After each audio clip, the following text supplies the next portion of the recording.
Bonjour à tous, bonjour à toutes et bienvenue pour cette dernière vidéo déjà sur la Sinquefield Cup. Lors de la 9e et dernière partie classique, Alireza Firouzja était opposé à Maxime Bachelagrave avec les pièces noires. Les deux Français ont fait une nulle assez plate, il faut le reconnaître, dans une défense berlinoise, ce qui a permis à Alireza de remporter l'ensemble du Grand Chess Tour sur toute l'année. Mais avec cette nulle, Alireza n'était pas certain, loin s'en faut, de remporter le dernier tournoi du tour, la Sinquefield Cup, parce que Jan Nepomniachtchi était à égalité de points avec lui avant la ronde, et le Russe avait les blancs face à Hans Niemann. Nepo s'est retrouvé totalement gagnant dans la partie, mais a gaffé sur la fin, n'a fait que match nul, et donc on se dirigeait vers des départages, et Alireza allait être un peu plus reposé parce que lui a fait une nulle rapide, donc il prenait un risque. Si Nepo gagnait, il aurait terminé deuxième du tournoi, mais Nepo n'a fait que nul, mais au bout de plus de 5 heures de jeu, et donc le Français arrivait bien plus reposé. Première ronde du rapide, Alireza a fait nul avec les Noirs, une partie bien jouée de part et d'autre, rien à déclarer. Deuxième ronde du rapide, le gagnant gagne la Sinquefield Cup, Alireza a les blancs et il commence par C4 comme il l'avait fait contre Mamedyarov en blitz et en partie classique. J'ai analysé les deux parties sur la chaîne. Cavalier F6, G3, E5, Fou G2, C6, c'est exactement la même ouverture que dans les parties contre Mamedyarov. Cette espèce d'alapine inversée contre une espèce de dragon hyper accéléré inversé. Cavalier F3 maintenant, E4, cavalier D4, D5, C prend D5, Dame prend D5. Et donc ici, lors de la partie classique contre Mamedyarov, Alireza avait joué cavalier C2. C'est le coup le plus joué, mais pas forcément le meilleur d'après l'ordinateur, parce qu'il y a Dame H5. Les noirs menacent Fou H3, il faut jouer H3 avec les blancs, mais rappelez-vous, il y avait eu du Dame G6, et Alireza s'était retrouvé perdant avant de l'emporter. Mais donc, ici, il a joué le coup le meilleur d'après l'ordinateur, même si c'est que le deuxième coup le plus joué en pratique, E3, visant à empêcher Dame H5, et ça fixe le pion E4. Avec cavalier C2, on joue cavalier E3 pour bien le fixer, mais ici, il n'y a pas besoin de mettre ce cavalier sur cette case un peu étrange, même si centrale. On met le pion E4 est fixé et c'est notre cible. Maintenant, le plan des blancs est très simple, cavalier C3, dame C2, éventuellement un D3 si la dame reste en D5 un peu trop longtemps, et on profite de l'avancée précoce du pion E4. Donc ici, les deux grands coups transposent dans la même position, c'est soit dame E5, soit fou C5, ça va revenir au même. Après fou C5, on joue cavalier C3, et ici, on joue dame E5. Et donc là, on peut jouer un coup de cavalier en repli pour éviter fou prend D4, mais en vrai, il n'y a pas besoin. Le meilleur coup, c'est de jouer D3. On continue à mettre la pression sur le pion. Il n'y a pas fou prend D4, parce que E prend D4, dame prend D4, D prend E4, les blancs regagnent leur pion. Ils ont la paire de fou. Après dame prend D1, on reprend du cavalier. On a une magnifique majorité à l'aile roi, on va pouvoir roquer, jouer F4, E5. La paire de fous va parler et l'avancée des pions E et F va garantir soit un avantage d'espace monstre, soit la création assez rapide d'un pion passé. D'habitude en finale, c'est mieux d'avoir une majorité à l'aile dame, mais pas dans cette position précise. Donc après D3, dans cette position, le meilleur coup, c'est de prendre. On fait dame prend D3. Et ici, les noirs transposent en finale après les échanges en D4. Mais au moins, les blancs ont un pion isolé. Ce qui tend à compenser la paire de fous et le meilleur développement des blancs. Donc c'est une finale plus ou moins égale. Donc ça, c'est la grande ligne, le mieux d'après l'ordinateur. Mais Nepo a choisi une petite ligne, cavalier A6, qu'il avait déjà joué contre un grand maître à 2600. Bon, je me rappelle plus lequel, désolé.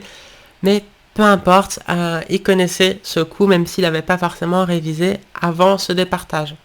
Et ici, le coup le plus naturel, c'est cavalier C3 qui gagne un tempo sur la dame, met la pression aussi sur le pion E4, notre cible. Mais après dame E5, on comprend l'idée de cavalier A6. Le coup qu'on voudrait jouer, c'est dame C2. Mais évidemment, là, ça serait une terrible gaffe. Après cavalier B4, la dame doit bouger. Et on se prend cavalier D3, échec. Et abandon au coup suivant.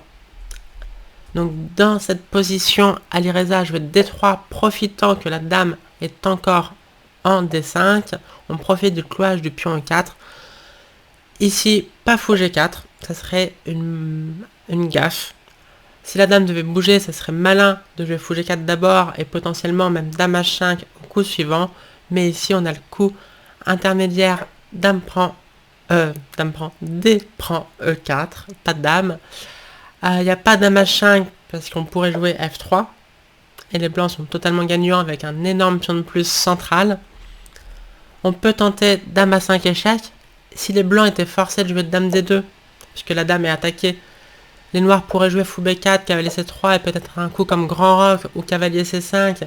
Et il y a clairement du jeu pour le pion sacrifié. Mais le plus précis ici, c'est toujours pas de bouger la dame, c'est de jouer fou D2. Et là, c'est juste un énorme pion de plus pour les blancs, ça va pas du tout pour les noirs. Donc pas fou G4, Nepo a choisi fou B4 échec, et ici, deux approches pour les blancs. Ce qu'on voudrait, c'est un jour pouvoir jouer cavalier C3 sans permettre fou prend C3. Donc c'est assez naturel de jouer fou D2, mais là il y a quand même des complications qui surviennent après C5. On peut pas vraiment bouger le cavalier, il y aurait dame prend D3, donc on peut tenter D prend E4 ou fou prend B4, mais dès qu'on prend B4, c'est le cavalier qui reprend, il se dirige vers la case D3. L'ordinateur aime bien les blancs, mais c'est assez dangereux. Donc Alireza a choisi cavalier C3, plus simple, mais ça permet fou prend C3, et on est obligé de reprendre avec le pion. La dame n'a pas été délogée de la case D5. Donc là, on pouvait juste roquer pour les noirs. Nepo a choisi cavalier C5, pourquoi pas. Ici, une petite imprécision d'Alireza, mais qui n'a pas été punie. Le mieux, c'était de prendre un E4, cavalier prend E4, de faire roc. Et ici, si les noirs jouent comme dans la partie C5, on peut jouer cavalier B5, comme c'était une possibilité aussi dans la partie. On peut jouer cavalier B3, le coup que jouera Alireza dans une position similaire. Ici, sur dame E5, C4, on obtiendrait exactement la position qu'on va obtenir. Petit spoiler. Mais les noirs ont d'autres possibilités. Ils peuvent jouer fou E6. Ils peuvent jouer même dame prend D1, tour prend D1. A noter juste que dans cette position, les noirs peuvent gagner un pion par cavalier C3, mais les blancs seraient bien mieux. Avec la paire de fous, le pion va de toute manière être regagné. Le pion C5 est attaqué. En cas de C4, on a cavalier A5 qui attaque le pion B7 aussi. Et la paire de fous et la fameuse majorité à l'aile roi qui peut avancer très rapidement donne aux blancs un énorme avantage, malgré le pion de moins temporairement. Donc ça, c'était le mieux. Pour les blancs, D prend E4. Alireza a voulu être maximaliste en jouant C4 d'abord, et il y a eu dame E5, ce qui lui a donné raison. Mais, après C4, Nepo aurait pu saisir sa chance et égaliser en jouant dame H5, très précis, la pointe étant que sur dame prend H5, on peut jouer cavalier prend D3. Et sur un coup droit, on va pouvoir échanger en C1, et seulement après la recapture, jouer cavalier prend H5, les blancs récupèrent leur pion par fou prend E4, mais c'est juste égal. Les blancs ont des pièces un peu plus actives, ça c'est clair, mais ils ont aussi une moins bonne structure de pion, et donc l'un dans l'autre, la position est égale. Donc voilà, dame H5, très jolie idée, avec l'idée dame prend H5, cavalier prend D3, échec, et du coup ça égalise. Mais sur C4, Nepo a joué dame E5, c'est souvent la case de la dame et c'est très facile de louper la petite idée avec cavalier prend D3, échec. A noter que cavalier prend D3, échec tout de suite est une gaffe. Il y a dame prend D3 et on abandonne, pion prend, pièce de plus pour les blancs.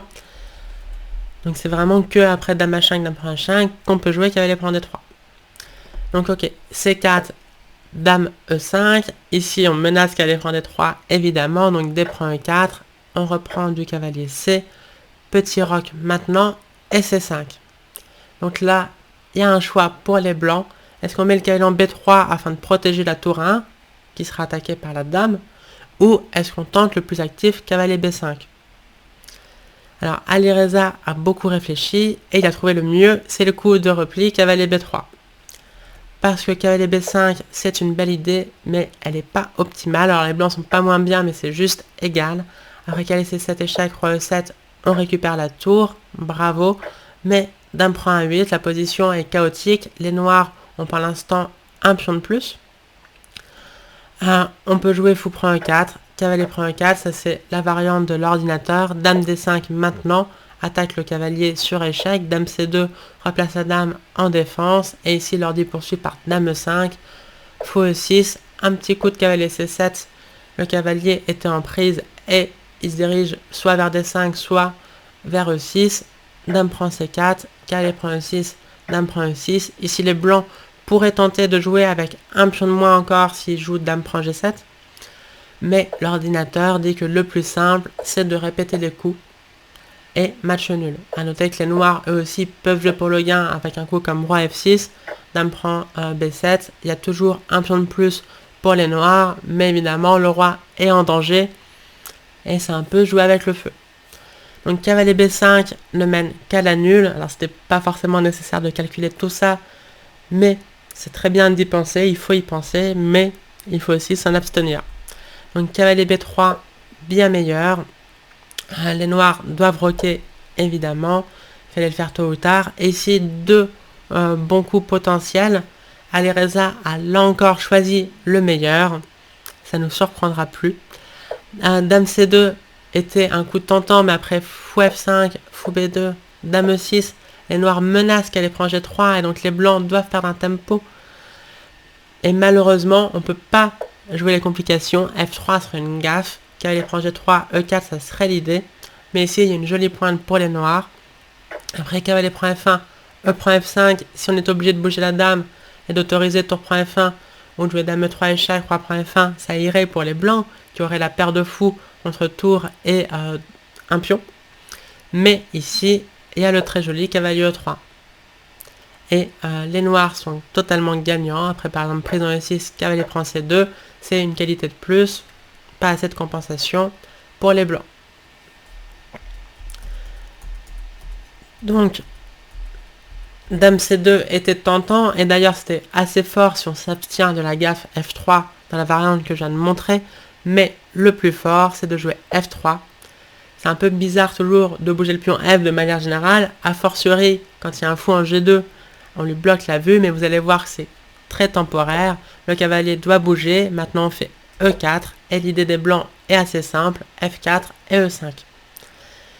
Dans cette position très difficile, Nepo n'a pas joué le meilleur coup c'était cavalier prend C4, il fallait au moins obtenir un pion en échange de cette mauvaise position des pièces et la paire de fous des blancs, leur majorité à l'aile roi, dont j'ai déjà parlé plusieurs fois. Ici les blancs auraient joué F4, à n'en pas douter. Sur dame H5, dame prend H5, cavalier prend H5, E5 fait penser à la partie d'Alireza contre Wesley So que j'ai analysé sur la chaîne. Là aussi, il y avait le même cavalier, miroir MVL en H5, le même pion en E5, les mêmes idées de gagner ce cavalier en l'attaquant avec des coups comme fou F3 ou G4, si c'est pas en prise évidemment. Ici, les noirs peuvent jouer un coup comme G6, mais on récupère le pion. On a la paire de fous, le pion B7 est faible, la majorité à l'aile roi est dangereuse, le cavalier H5 est mal placé, c'est un énorme avantage blanc. Mais c'était le moindre mal, et non seulement Nepo n'a pas joué le meilleur coup, il a joué une gaffe, dame E7, perd la partie. Est-ce que vous pouvez trouver le bon coup pour les blancs? Alors c'est pas si difficile, il faut juste y penser. Bon, comme souvent, mais c'est le genre de petit exercice que j'aime bien, un coup, deux coups, à calculer pas plus, mais c'est facilement ratable. La preuve, le challenger au titre mondial 2021 et 2023, Yann Nepomniachtchi, l'a raté. Et donc, le coup gagnant, c'est E5, fourchette de cavalier, force, dame prend E5, enfin c'est la seule variante à regarder, et après fou F4, on attaque la dame, on attaque 2 fois le cavalier D6, c'est terminé. Et donc face à E5, le moindre mal c'est de ne pas prendre et de laisser fou F4, c'est de jouer cavalier prend C4, E prend F6, dame prend F6.